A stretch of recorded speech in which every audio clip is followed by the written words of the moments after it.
about the before times. The before times? You all aren't tired of hearing about that? Okay. It was the year 1990. Things were different then. I had more hair, I had less fat, and I had no children.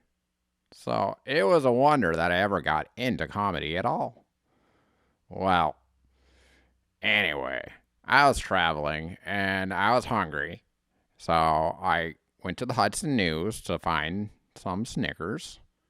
And I did. And while I was there, this book caught my eye. It had a dinosaur skeleton on it. And it was a New York Times bestseller. So I picked it up and I started reading. And boy, am I glad I did. It was such a violent book. Dinosaurs were eating children. Dinosaurs were eating main characters. Dinosaurs were eating everyone. And I loved it. It was so gory and fun. A very violent book.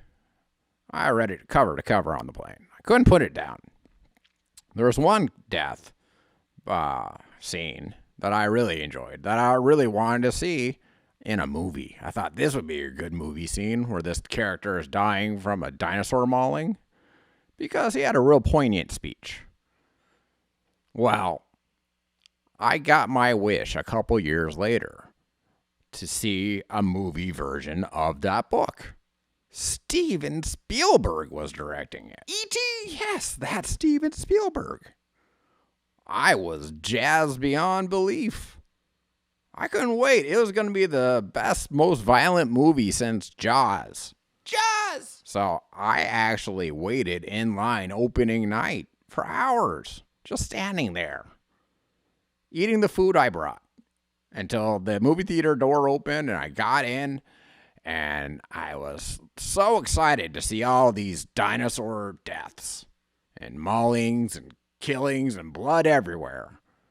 And a couple people died. Dinosaurs ate a couple people, but it was nowhere near as violent as the book. I walked out of the movie pretty disappointed.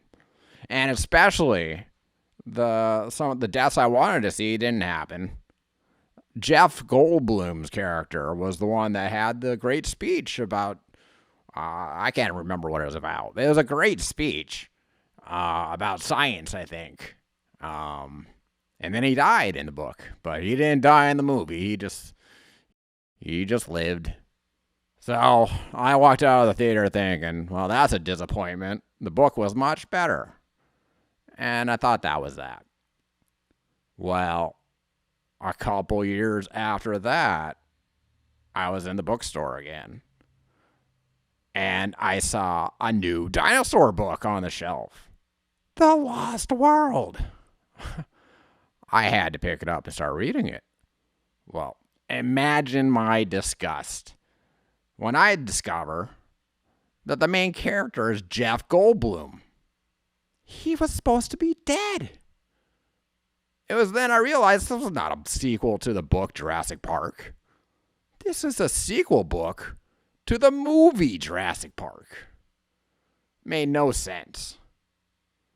I left the store disgusted.